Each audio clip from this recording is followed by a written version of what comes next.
Gracias, Víctor Hugo. Buenas noches para ustedes.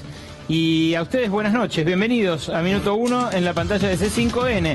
Hoy, como le prometíamos a nuestro padrino, a Víctor Hugo, tenemos un programa especial. Un programa donde se van a enterar nuevas revelaciones del caso que sacude ya tribunales y que sacude también a todo el espectro político argentino. Por eso nuestro hashtag de hoy, donde nos puede acompañar y donde puede participar del debate, Choreo Argentino, con una imagen que vale más que 1000 palabras. Se la debemos a EAMEO, a ese colectivo de creativos que, bueno, hacen creaciones humorísticas y publicitarias y que dieron a conocer este logo que ven ahí. Luego, algo remozado de El Correo en la época de los Macri. Si usted no lo conoce, los recomiendo. Están en Facebook, están en Twitter. Los colegas de EAMEO, porque hacen eso, también hacen comunicación ellos desde el humor, suelen sorprendernos con cosas así. Este es el logo que elegimos y este es el tema de conversación que les proponemos hoy. Choreo Argentino. Y para ponernos en marcha ya mismo vamos a empezar. Esta historia usted la conoce. Es la historia de un acuerdo celebrado el 28 de junio del año pasado, de 2006, donde el Estado le condona parte de la deuda al grupo Macri por su paso calamitoso, su paso muy perdidoso para el Estado por el Correo Argentino. Pero no le perdona una porción mínima de la deuda. Le permite un plan de pagos hasta 2033 que, contabilizado en valor presente, representa una quita del 98,2% de la deuda original que surge del concurso iniciado en el año 2001. Los Macri estuvieron poco tiempo en el Correo, tiempo suficiente para que dieran vuelta sus números, de números que manejaba el Estado y que mantenía en regla, a una pérdida monumental que derivó ni más ni menos que en la quiebra a los pocos años de administrarlos. Una quiebra que frenaron con distintos artilugios judiciales durante estos 15 años y que ahora además el gobierno dice la culpa también la tiene el kirchnerismo por no haber reclamado en su momento un plan de pagos más cercano, menos leonino, un plan de pagos más efectivo, menos perdidoso para el Estado. Hoy van a ver que esto no es así en absoluto. Y van a ver, no porque se trate del kirchnerismo o del macrismo, sino porque se trata de nuestro patrimonio, del erario público, del fisco. Y van a ver por qué en la causa ya constan elementos que deberían precipitar la quiebra de esta empresa, en cuestión de 30 días. Eso implicaría para el grupo Macri, para el grupo padre del presidente, prácticamente un desapoderamiento de las acciones de Socma y un problema importante a la hora de cobrar el dinero que quieren cobrar justamente desde Correo Argentino. Esta historia usted la conoce porque la tratamos muy en extensión la semana pasada, pero sumó capítulos durante todo el fin de semana, porque como le digo, es de lo que habla todo el mundo político y es lógico porque la sociedad también se está preguntando ¿cómo puede ser que el presidente le esté haciendo una quita de este tamaño, una quita monumental al grupo empresario que lleva su apellido? Ya no es algo a través de interpósita persona, ya no es siquiera un testaferro. Y con las promesas de transparencia con las que asumió el gobierno de Mauricio Macri, esto es lógico que genere lo que genera, que genere mucho debate, mucha discusión, desazón dentro de los defensores del gobierno, incluso internas cruzadas a partir de esto, y mucha indignación entre los que no apoyan al gobierno y a este tipo de políticas, especialmente del gobierno, que no tienen que ver con el interés público, sino con el interés privado de su familia. La defensa es lo primero que vamos a escuchar. Hablaron hoy varios representantes del PRO, de Cambiemos, y el primero que vamos a oír es el de la vicepresidenta, Gabriela Michetti. No creer que acá hay una cosa de el presidente sabía, o yo te cuento, yo estoy todas las reuniones de coordinación, esto se conoció el martes y después no lo vi, no tuvimos más reuniones de coordinación esta semana porque él estuvo afuera. En ninguna de las reuniones donde nosotros tratamos diariamente, nunca jamás se habló de este tema, haciendo con el tema de la deuda del correo.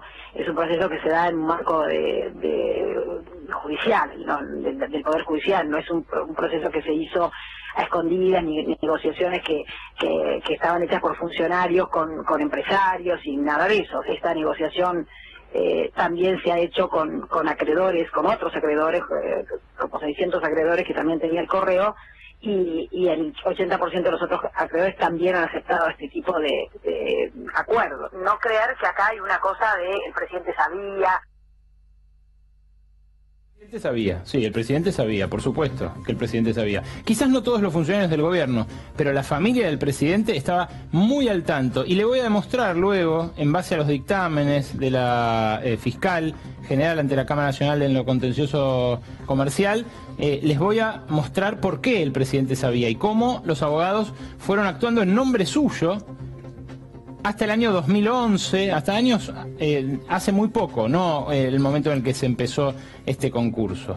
Ahora, otra cosa, para empezar con el material exclusivo que tenemos para ustedes esta noche. El primer datito, hablaba recién la vicepresidenta del Banco Nación. Y este escándalo, el escándalo del correo, fue una de las gotas que llenó el vaso, no la gota que rebalsó el vaso, pero una de las gotas que llenó el vaso por el cual lo echaron a Carlos Melconian.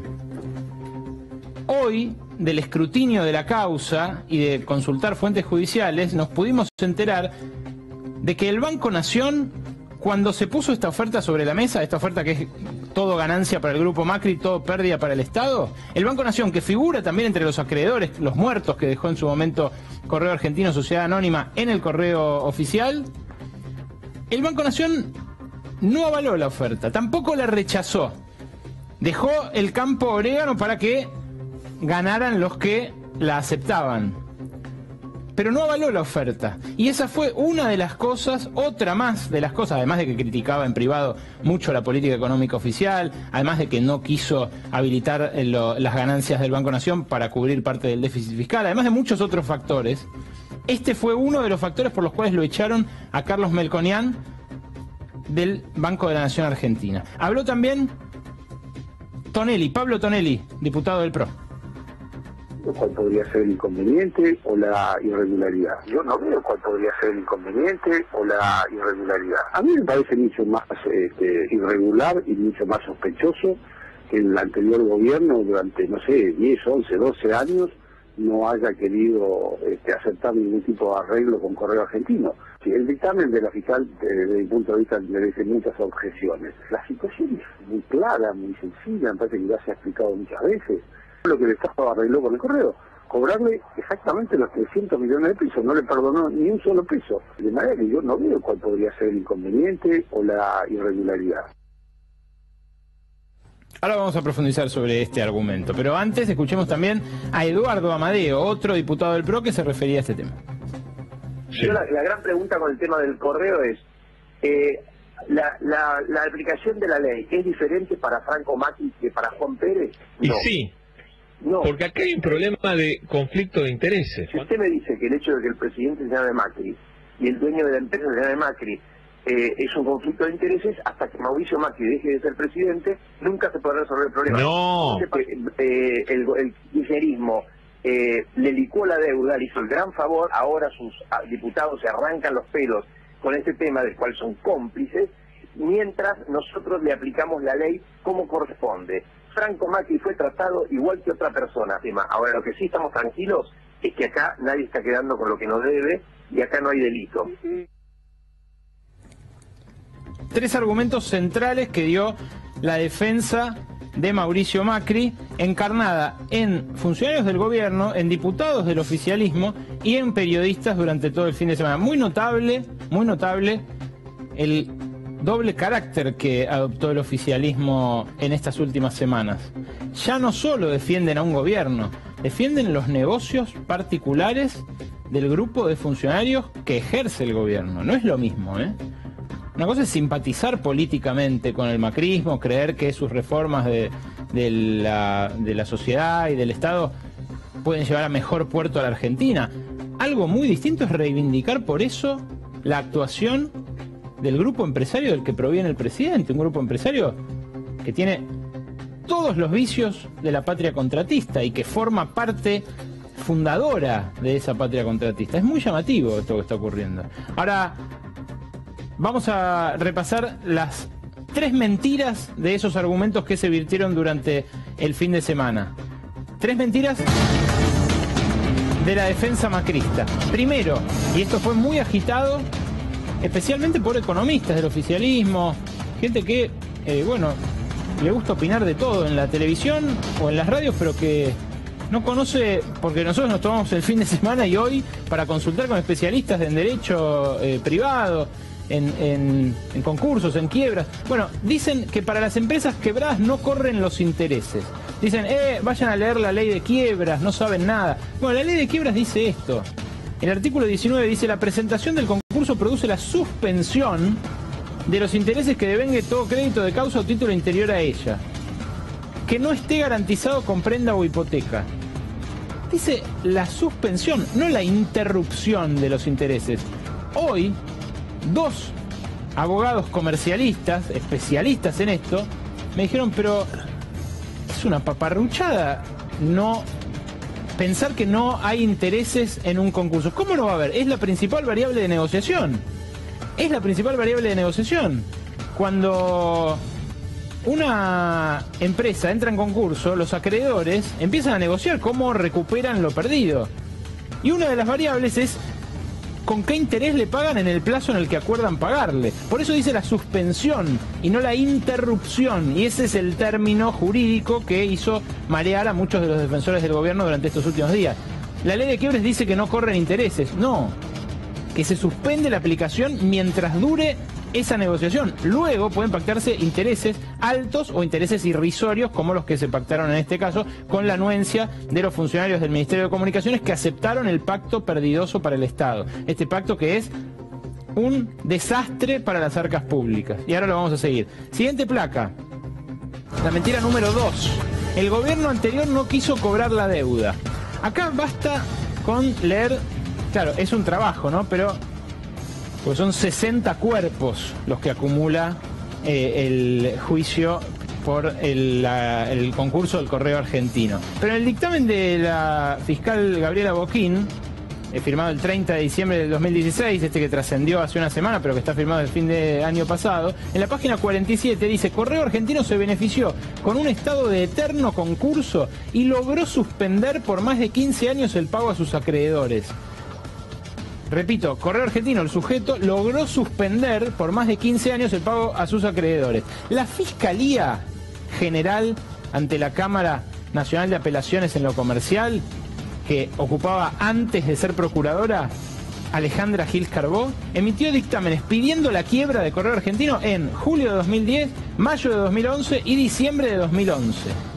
O sea, hubo dictámenes de la Fiscalía y hubo instancias en las cuales la Cámara podría haber dictado la quiebra o podría haber obligado a Correo Argentino a que pagara y liquidara lo que pudiera para pagar a los acreedores. No es que los acreedores tengan... Usted imagínese, piénselo desde el sentido común. El acreedor, el que le queda un muerto del deudor que entra en concurso, no tiene la responsabilidad de hacer que eso se cobre lo más rápido posible. La responsabilidad es judicial, es de la Cámara, en este caso, o del juez, de los síndicos y de la empresa que dejó debiendo ese dinero. Bueno, ahora, claro, como funciona en muchos otros aspectos culpar al gobierno anterior, pareciera que el argumento fue este, pero de verdad no tiene sustento jurídico alguno. Lo que surge de los cuerpos y de la causa no es eso para nada. Y la número 3... Y esto es muy interesante por el volumen de dinero, la cifra. Miren la cifra que hay abajo. Dice el gobierno, con este acuerdo, lo decía recién Amadeo, ¿no? Sí. Con este acuerdo al menos el Estado recupera algo. Lo que es terrible es que el gobierno anterior no haya hecho nada para recuperar dinero que nos puede servir para hacer cosas desde el Estado. Bueno, los pagos previstos por este acuerdo firmado en junio del año pasado prevé para 2018, 2019, 2020 y 2021 pagos anuales de 296.000 pesos. Eso equivale a 25.000 pesos por mes. 2 cenas, digamos, de Franco Macri. Yo diría que una cena, Mariano Sí, Jamín. yo creo que con 2 estamos. Me parece que vos y yo comemos en lugares más baratos. Buenas noches, aprovecho para saludarte. Sin ninguna duda, comemos el lugar más barato. Me da la sensación de que es una... Eso ya da la sensación de que es una cargada, el argumento de recuperamos plata. De esos millones que aceptó pagar Correo Argentino al año del Ñaupa, a 2033, de esos, el grueso, el 80% se cobra en los últimos 4 años. O sea, a partir de 2029. O todavía esté más licuada la deuda. Hasta ese momento lo que se cobra son monedas como la que acaba de ver, 25 lucas por mes. Y Oscar Aguada, el ministro de Comunicaciones, decía, Franco Macri no es un sujeto con capacidad de pago. No le piden tanto. Habló también la oposición a este respecto y el primero que vamos a escuchar es Sergio Massa. Invade la desilusión en mucha gente porque la plata no alcanza y el sueño de que íbamos a vivir mejor nos empieza a hacer despertar una realidad que duele. Aumenta la luz, el gas, el celular, el colegio, la prepaga. Ustedes piensen que el Estado aumentó 38% los impuestos y le pide a la gente que aguante con 18% de aumento de salarios. Es un muy mal mensaje. Mucho peor cuando le decimos a un jubilado que aguante con una mínima de 5.500 pesos, pero aparecen miles de millones de pesos condonados a la familia del papá o al papá del presidente. Por eso además es clave que el presidente tome el toro por las astas, deshaga ese acuerdo y mande el expediente del Correo Argentino al Congreso, para que además citemos al papá del presidente, citemos a las autoridades que negociaron el tema del correo, la rescisión. En esta mancha que significa lo del correo, lo otro que invade es la desilusión por un cambio que se prometía honesto y transparente y que termina usando el poder para beneficiar al papá del presidente. Uno de los mayores especialistas en derecho privado y en peritajes comerciales, Ricardo Nissen, que fue presidente de la IGJ a inicios de los años 2000, también habló sobre este asunto y dijo lo siguiente. ¿Qué opinión tiene? Sí, es escandaloso. Ajá. Sí, sencillamente. Sí. El arreglo no se puede defender porque es indefendible desde el punto de vista de los hechos, del sentido común. No puede hacer una propuesta que sea deshonrosa, que sea abusiva, ¿no es cierto? Si se sabe que puede pagar más y no lo hace, o si las cifras que está ofreciendo por una quita descomunal o una espera enorme, entonces la justicia la decreta abusiva y lo obliga al concursado a mejorar la propuesta bajo apercibimiento de... Dice que no, Macri no sabía nada de todo esto. Pero ¿cómo no va a saber nada? Por favor, es una ofensa a la inteligencia esto. ¿Cómo no va a saber nada de su propia empresa de un crédito de 70.000 millones de pesos? ¿Cómo puede estar al tanto? Macri está al tanto de todo lo que pasa en sus empresas. El fiscal Sergio Rodríguez es el titular de la Fiscalía de Investigaciones Administrativas y ordenó abrir una causa en paralelo para ver si no hubo tráfico de influencias entre los funcionarios que aceptaron este acuerdo, lesivo, insisto, para los intereses del fisco, y los empresarios. Vamos a ver que en un par de casos usted mirando Minuto 1 esta noche, pero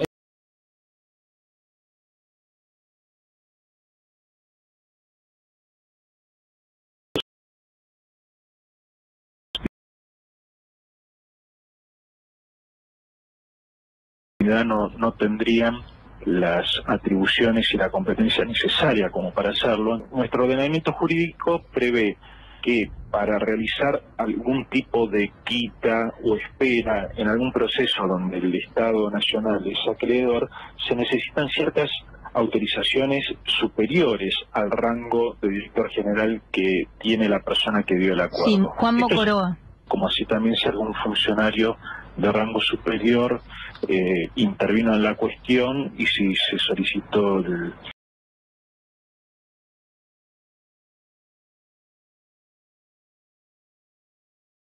integral de todo el proceso concursal desde el año 2001, que fue cuando se verificó el crédito en favor del Estado, hasta la actualidad, para ver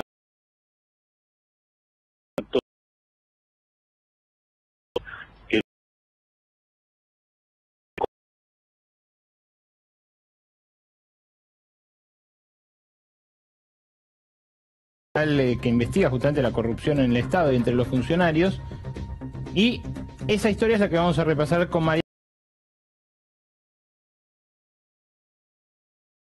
Sus ojos sobre el correo argentino. Sí, así es. Desde Indias en Buenos Aires hasta 1826, que Rivadavia abrió el primer correo, 1946, que Perón también inauguró la estación del primer correo, pasaron muchas cosas. Vamos a ir a ver la línea de tiempo que preparamos. En 1972 es la Empresa Nacional de Correos y Telégrafos, que es lo más cercano que tenemos a lo que la conocemos ahora.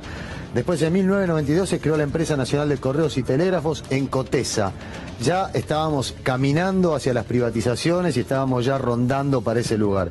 Y lo que todos esperaban ocurrió en 1997, la privatización del Correo Argentino, Sociedad Anónima, que pasa a ser controlado por SOCMA. Quiero decir que hasta ese momento, hasta 1997, el Correo daba ganancia. Y siempre dio ganancia. Esto es muy interesante y ahora van a ver cómo volvió rápidamente a dar ganancia.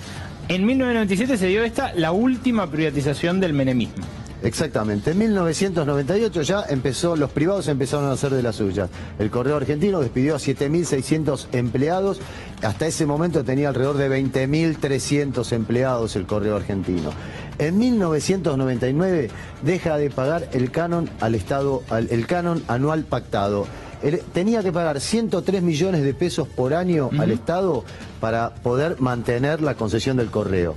A partir de 1999, es decir, 2 años después de haber asumido, deja de pagarlo. Exactamente, lo deja de pagar en julio del 2001 después, que deja de pagar los salarios. No sé si vemos aquí en el tercer lugar, deja de pagar los salarios de los 13.000 empleados que hasta ese momento tenía el correo. Los que quedaban, claro. Exactamente. Y vos querías decir algo delante. ¿Lo podemos ir para atrás, Fabro? Porque teníamos lo de Dromi, contalo vos. Bueno, en el 2000 inicia el primer juicio por daños y perjuicios Correo Argentino, Sociedad Anónima, contra el Estado, con el patrocinio de Roberto Dromi, él que era antes el ministro de Obras Públicas del menemismo, padre de todas las privatizaciones. El privatizador, le llamaban. Es muy llamativo eso, porque ahí ya ven cómo en 2000, cuando todavía no habían entrado en concurso, ya estaban demandando al Estado por daños y perjuicios, porque preveían irse y sacar dinero de esa concesión, una mecánica que después siguieron muchas privatizadas luego de la crisis de 2001-2002. Bueno, volvemos. En septiembre de 2001 entra en concurso preventivo de acreedores. Ya decide que no va a pagar más y decide presentarse en concurso y no quiere reconocer las deudas. En octubre del 2003, la primera oferta de pago de la deuda acumulada con quita menor a la actual. Esto lo hace, repetimos, en octubre del 2003. En noviembre del 2003, restatización del... No, acá que estamos haciendo... Hay un problema acá. Primera oferta de pago de deuda acumulada. Esa primera oferta de pago de deuda acumulada es la que hace el Correo Argentino en el marco del concurso con una quita menor que la actual. Hace esa primera oferta en 2003... que el Estado rechaza. Imagínense, en ese momento cambios de gobierno de Duhalde, estaba arrancando todavía, más o menos arrancando el gobierno de Néstor Kirchner, y se da esa primera oferta de pago. Luego, en noviembre de 2003, viene la restatización de Néstor Kirchner. Exacto. Aquí viene la restatización de Néstor Kirchner en noviembre de 2003. Casi obligada, porque no venía a hacer eso Néstor Kirchner, no venía a restatizar. Y sin embargo, casi obligado por un correo que no funcionaba, ya prácticamente no podías entregar cartas, se hace cargo y se lo entrega a Eduardo Di Cola. No tenía las espaldas para restatizar, además, en aquel momento. En 2004, el nuevo Correo Estatal obtiene una ganancia de 99 millones de pesos en el primer balance. Esto también es para marcar qué es la administración que se hacía desde el Correo Argentino cuando era privado al Correo cuando pasó nuevamente a manos del Estado. En el 2009, Mauricio Macri cede a sus hijos su participación en SOCMA. Bueno, esa participación es la que ahora justamente mantienen los hijos de Mauricio Macri. Por eso el gobierno, otra de las cosas que decía es, esto no es más de Franco. No es más de Franco, es peor. Es de los hijos del presidente de la Nación. Sigamos adelante. En el 2014, la segunda oferta de pago de la deuda acumulada nuevamente es rechazada. Bueno, ahí tienen el marco del concurso. Ahí ven que había habido ofertas durante ese tiempo, 2003, 2014, luego en 2016. Esto es lo que desarticula lo que vos venías conversando. Esto es lo que lo desarticula lo que vos venías conversando sobre que no había ofertas del Estado para poder resolver la cuestión. Bien, 16 de mayo de 2016, el Estado pide audiencia de conciliación. Acá viene toda la parte más interesante, hay que observar muy bien las fechas. 16 de mayo de 2016, el Estado pide la audiencia de conciliación. El 13 de junio de 2016, el Correo inicia una demanda contra el Estado por daños sin perjuicios y sin precisar el monto de esa demanda. Es decir, fíjense, del 16 de mayo al 13 de junio. 15 días después, el 28 de junio del 2016, el Estado acepta la propuesta del pago de SOCMA con quita del 98.82%, pero la empresa se reserva el derecho de demandar al Estado. Esto está expresamente explicitado en el acuerdo que se hace cuando se acepta la demanda. El 16 de mayo, el Estado pide audiencia de conciliación. El 13 de junio, el Correo Argentino inicia otra demanda contra el Estado por daños y perjuicios sin precisar el monto. Y el 28, la audiencia definitiva. El Estado acepta la propuesta de pago de SOCMA con quita del 98.82, pero la empresa se reservaba el derecho. Fíjense cómo después de eso precisa la demanda contra el Estado por 1.795 millones de pesos con tasa del 11%. Esto es lo que la fiscal dice. Claro. Esto es lo que la fiscal dice que es mala fe, porque reclama, mientras estaba arreglando la deuda, que además iba a pagar porque el Estado aceptaba con un interés bajísimo hasta 2033, reclama el pago por daños y perjuicios de un monto mayor, el triple de ese dinero que aceptaba pagar al Estado como acreedor. Además hay 500 millones más de pesos que reclama por intereses. Volvemos al tema de los intereses. Bien, esta línea de tiempo es reveladora, es para que ustedes entiendan cómo evolucionó este tema desde el 2001, desde el inicio del concurso de Correo Argentino. Es una larga historia, y es una larga historia que transcurrió en tribunales, que transcurrió allí donde se tramitan los concursos, donde se tramitan las quiebras, donde la justicia tiene que asegurarse que el Estado no sea estafado, y donde muchas veces termina jugando el rol de bobo. Hoy hablamos de los acreedores. Uno de los acreedores era el Estado Nacional. Otro de los acreedores era el Estado a través del Banco Nación, que se negó.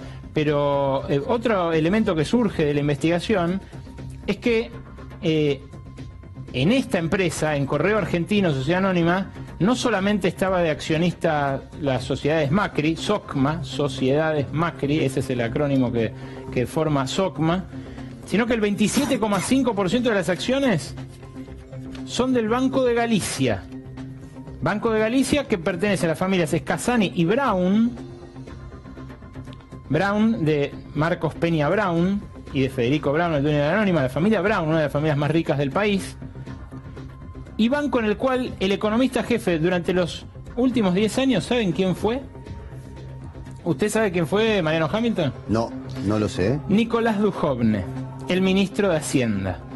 El ministro de Hacienda, Nicolás Dujovne, es el que llevó adelante el plan del Banco de Galicia, o los estudios del Banco de Galicia, lo más sesudo del Banco de Galicia, que era también dueño del Correo Argentino. Ahora, hasta ahí la trayectoria. Antes, los argumentos fallidos. Ahora vamos a ver un par de fotos. Primero les voy a mostrar estas fotos. Dos personajes. Andrés Ibarra es uno, el ministro de Modernización, y Jorge Irigoyen es el otro. Es el actual CEO del Correo Estatal.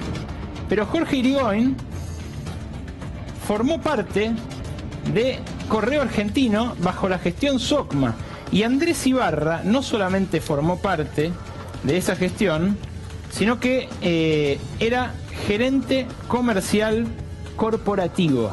Repito, el ministro de Modernización, esto no ha salido en diarios hasta ahora, el gerente comercial corporativo del Correo Argentino era Andrés Ibarra, el actual ministro de Modernización. Y ahora van a ver otro vínculo interesante en las siguientes fotos. La jueza María Lilia Gómez Alonso de Díaz de Cordero es una de las dos que tiene que fallar sobre este tema. Claro, todo el mundo puso los ojos sobre la fiscal Gabriela Boquín. La fiscal Gabriela Boquín emitió un dictamen diciendo que este era un acuerdo abusivo para el Estado, que era un acuerdo que era lesivo para los intereses del fisco. Ahora, ella no tiene que decidir, ella es la que va simplemente a dar los elementos, la que ejerce la defensa de los intereses del Estado. Esta jueza, María Lilia Gómez Alonso de Díaz de Cordero, es la que tiene que fallar. Ella, junto con la otra camarista Matilde Valerini, es una sala, la sala 2 de la Cámara, que está formada íntegramente por mujeres. Y la otra es la doctora Piaggi. La doctora Piaggi está excusada de opinar en este caso. La doctora Díaz de Cordero y la doctora Matilde Valerini son las que van a decidir. Si están de acuerdo, decidirán y tomarán una decisión. Si no, si están en desacuerdo, tendrán que desempatar. Bueno, ¿saben quién es la jueza María Lilia Gómez Alonso de Díaz de Cordero? Es la presidenta de la Asociación de Magistrados. Y esto que les voy a contar ahora no quiere decir que necesariamente vaya a fallar a favor del grupo Macri. Esperemos que no, que conserve su independencia. Pero la hija, Agustina Díaz de Cordero, la hija de la jueza que tiene que fallar en el caso Macri, ahí la están viendo. ¿Al lado de quién? Al lado del ministro de Justicia, Germán Garabano. Porque Agustina Díaz de Cordero es coordinadora del Programa Nacional de Derecho Privado del Ministerio de Justicia y es también la encargada del Plan Justicia 2020. Sí, está viendo bien. La hija de la jueza que tiene que fallar en el concurso de Correo Argentino, de esta jueza, es funcionaria y mano derecha de Germán Garabano en el Ministerio de Justicia. Ya se enteró de todo lo que pudimos averiguar para usted el equipo periodístico de Minuto 1 durante las últimas 4 jornadas de trabajo, de investigación y de recopilación de toda la historia que usted conoce. Ahora les queremos pedir su opinión a los 2 diputados que trajimos para debatir. Al diputado Leandro López, primero del PRO, a quien le vamos a dar la primera palabra. ¿Qué tal? Buenas noches. Bien. Mira, primero, para que la gente entienda, porque yo creo que el tema del concurso, tenemos que explicar de qué se trata. Cuando vos tenés un concurso, una persona física o jurídica le debe plata a muchos acreedores y tiene un capital menor a lo que debe, ¿no? Tiene 1.000 pesos y debe 10.000. Entonces lo que hace es convocar a todos sus acreedores y venga muchachos, vamos a arreglar a ver cómo les pago todo, porque mi capital no alcanza para cubrir todo. Entonces, primer concepto, no existe concurso en la historia de la República Argentina donde no haya habido quita, por una cuestión muy elemental. El que se concursa tiene menos capital de lo que debe, si no, no te concursás. Entonces, le debes a 10 tipos y te alcanza para pagarle a 3. A los otros 7 decís, muchachos, prorratiemos, descuéntenme un poquito cada uno y con lo que tengo les pago a todos. Entonces, primer concepto. Correo Argentino se concursa año 2001. Nosotros estamos intentando cerrar ese concurso en el año 2017. En el medio pasaron 15, 16 años. Ninguno de los gobiernos anteriores cerró la cuestión. Y lo peor que puede hacer un concurso es no cerrarlo, porque el paso del tiempo, como bien decía en un informe recién, beneficia al deudor. Justamente, si el deudor lo patea a la deuda para adelante y no paga, va ganando tiempo y va ganando de esa manera no pagarle a sus acreedores. El gobierno anterior permitió que el concurso se dilatara durante 16 años. Leandro, y el gobierno anterior generó inflación, devolvió la moneda usted vio, y suspendió los intereses. Sí.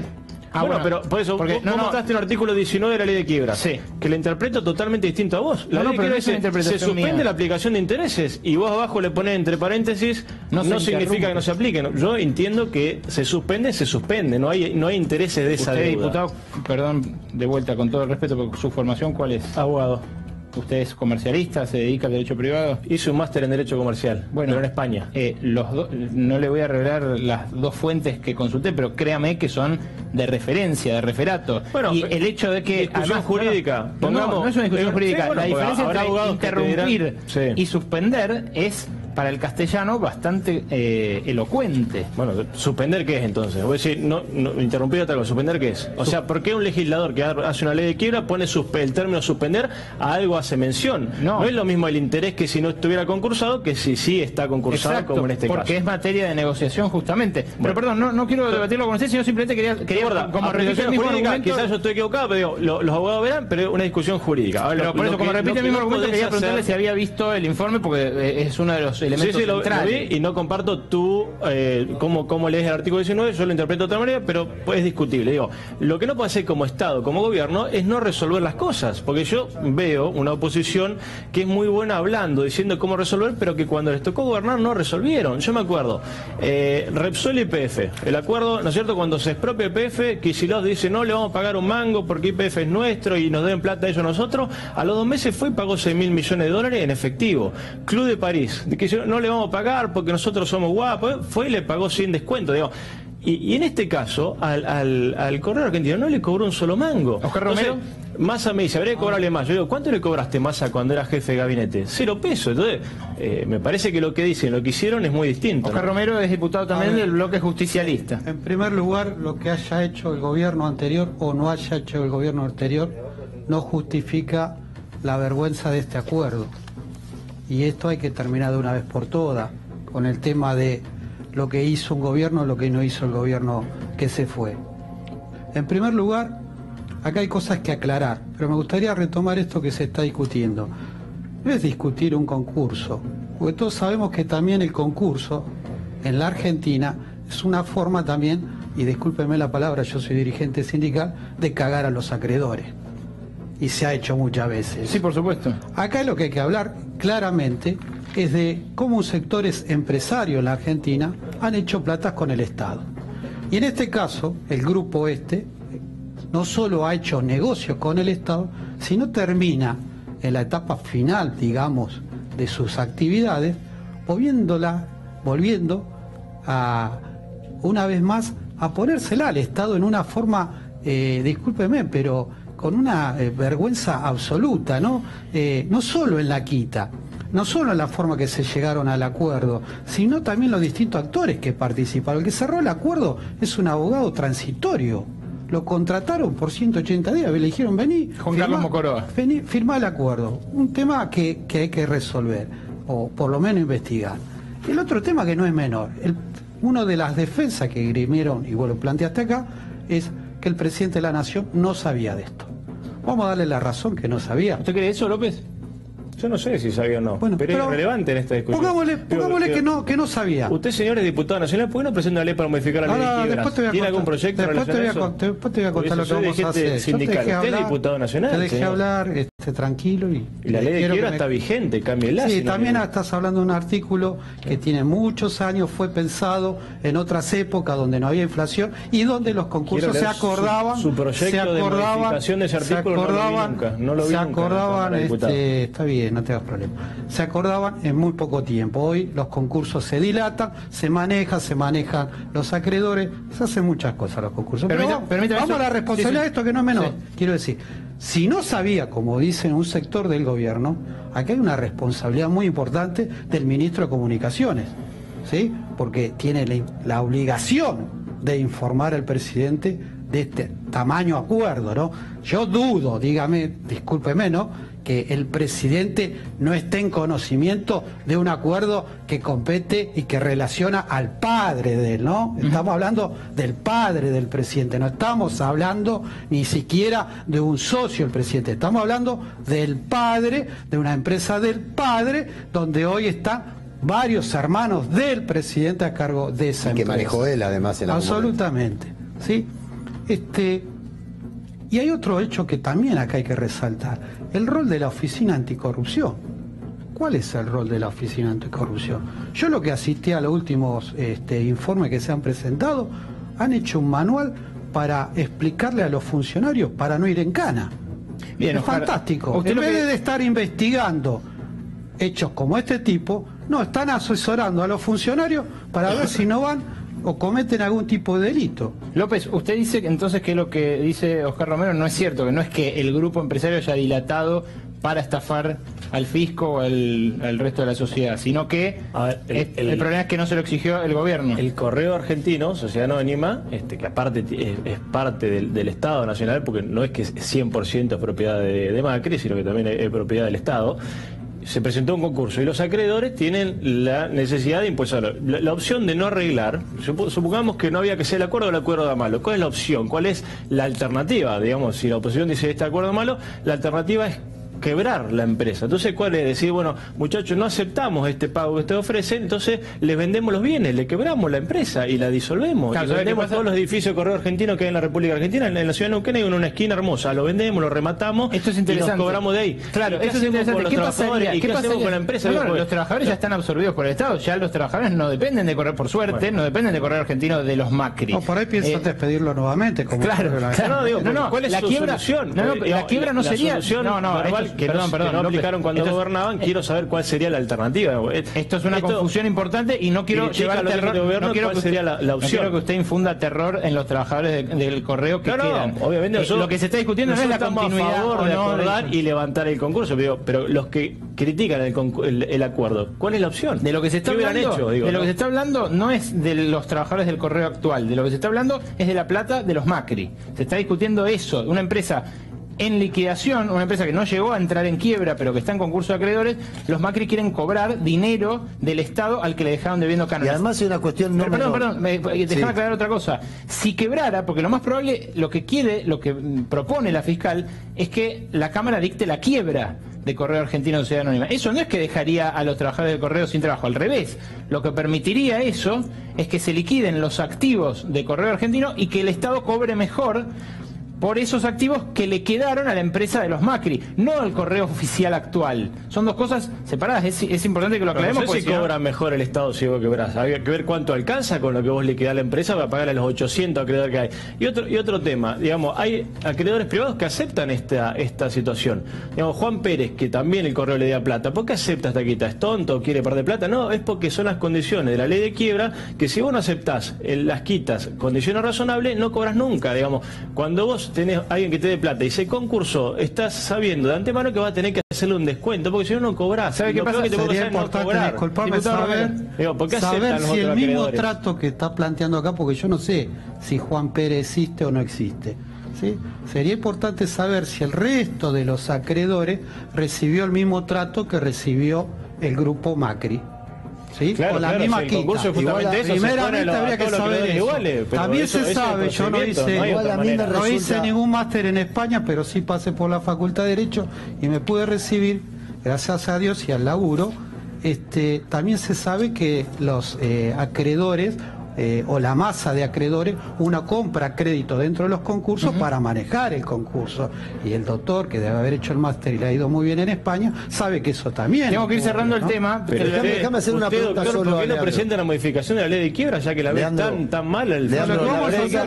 Hace varios años lo que vamos a hacer nosotros es un serio pedido de informe, como lo hicimos en el ANSES, como no lo hicieron como lo hicimos en el ANSES con el ex titular del Fondo de Garantía Sustentable, que no se cuenta, no se habla mucho, que mire que coincide más o menos en esa fecha, el 16 y el 21 de junio del año pasado, compró 22 millones de dólares a dos empresas, Arco y Cablevisión, que era director antes y que ahora está el hermano de director. Acá el Estado se confunde mucho lo privado con que otro día lo discutimos, no me quiero ir del tema, y Mariano preguntarle porque rapidito. Lo único que te pido es una reflexión sobre esto de que el Estado acepta que no se termine el juicio. Es decir, el juicio por casi 2.000 millones de pesos que le está haciendo lo que están arreglando. Pagan 600 pero reclaman por 2.000.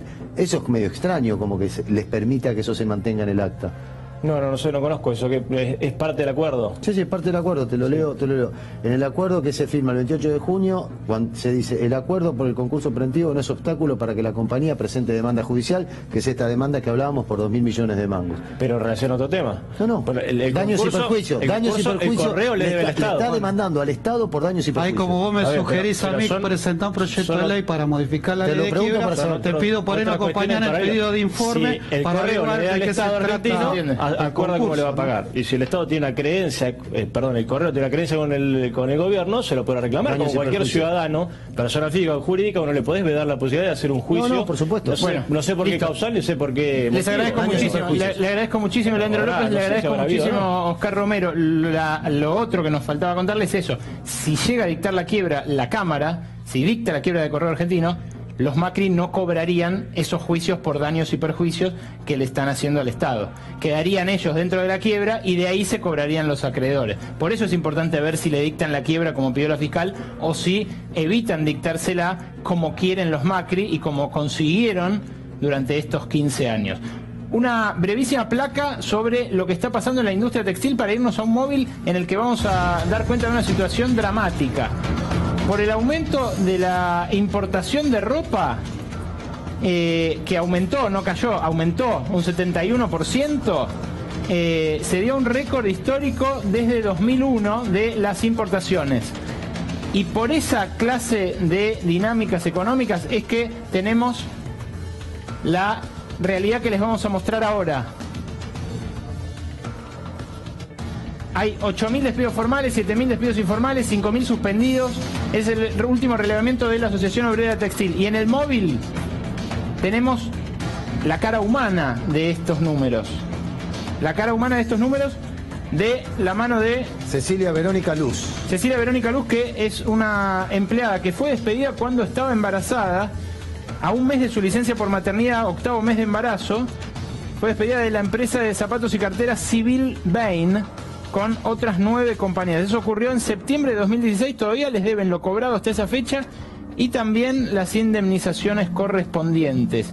En el móvil está Cristian Minich y lo escuchamos. Hola Alejandro, Mariano, exactamente, estamos con Cecilia, ella nos va a contar su historia, ustedes lo adelantaban, ella en ese momento estaba embarazada, la vamos a presentar, allí está ahora con Ailín, que es su hija, pero está sin trabajo. ¿Cuál es tu situación, Cecilia, en este momento? Y contanos qué sucedió, si hubo motivos para el despido, al igual que otras compañeras tuyas. Hola, buenas noches. En realidad no, son despidos sin causa. En el telegrama figura que podemos pasar a buscar la liquidación, pero no nos abonaron. A mí me despiden el 29 de diciembre, me llega el telegrama el otro día, ese día trabajé incluso horas extras. Y es el día de hoy, a 5 meses, que no recibí ni siquiera el sueldo de septiembre, no cobré lo que es la liquidación, nada. Estaba embarazada de ella, por lo cual tampoco podía conseguir trabajo en ningún lado en ese momento. Y bueno, y al día de hoy también es muy chiquita, así que recién estoy buscando, pero es muy difícil.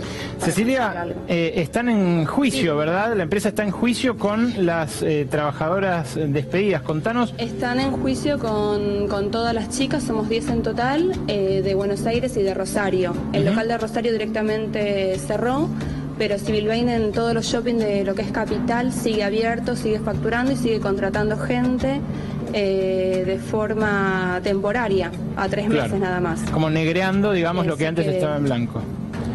Exactamente. Cecilia, no queríamos dejar de dar cuenta de tu realidad, sobre todo por el pedido de difusión que tuvimos en virtud de la bebé y del embarazo, pero es uno más de los casos que lamentablemente tratamos todas las noches aquí en Minuto 1. Gracias por el contacto. Muchísimas gracias a ustedes. Y a usted que está en su casa, quédese, porque en instantes los pifies de las consultoras económicas y los economistas pifiaron grosso en 2015, para un lado, grosso en 2016. ¿Pifiarán también cuando pronostican recuperación este año? Quédese.